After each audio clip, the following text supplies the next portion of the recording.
Geral Ford was a man raised in Michigan. He grew up in a close-knit family and was a man of integrity.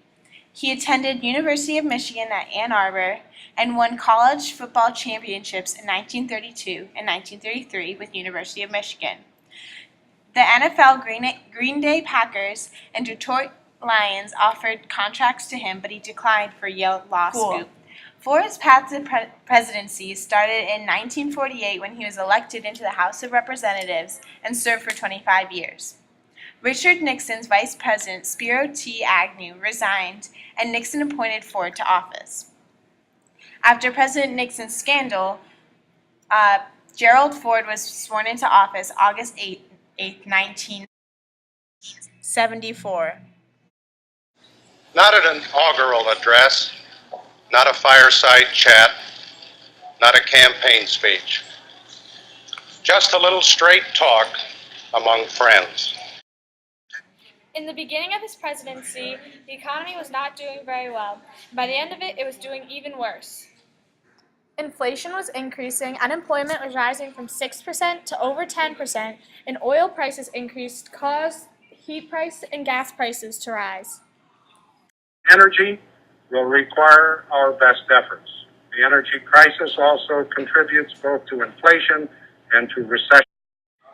To help fight inflation, Ford created WIN, which stood for Whip Inflation Now, which encouraged people to reduce their use of oil and gas and take energy-saving measures. Ford's main goal of his legislation was to reduce taxes to help businesses operate more freely and to curb inflation. Despite his good ideas, he had some trouble passing all of his legislations because him and Congress did not see eye to eye. Throughout his presidency, he vetoed over 50 legislations that Congress proposed.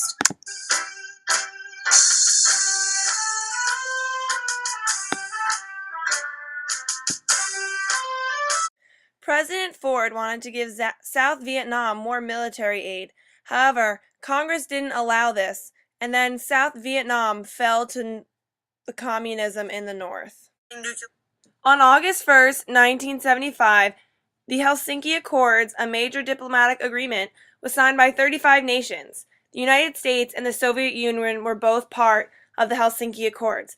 The Helsinki Accords were an attempt to secure peace in the Eastern and Western hemispheres. The speech was delivered in Helsinki, and President Geral Ford promised to do his part. Competition that persists among us. I have come to Helsinki as a spokesman for a nation whose vision has always been.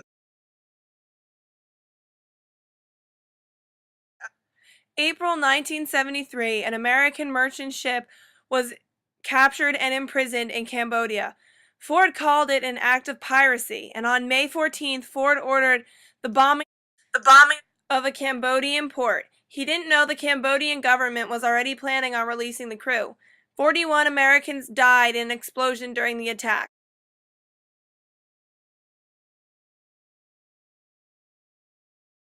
Ford's legacy started on September 8th of 1974 during his presidency when he pardoned Nixon for the Watergate scandal, an attempt to make America pass the scandal overall. He received negative criticism about this pardon. The nation heal after Vietnam. After leaving office, President Ford lectured at colleges about White House relations and other policies. He received the Presidential Medal of Freedom, awarded to people who make a memorable contribution to security and national interests for the United States and the world. The 38th president died on December 26, 2006, at age 93, the longest living president of the time.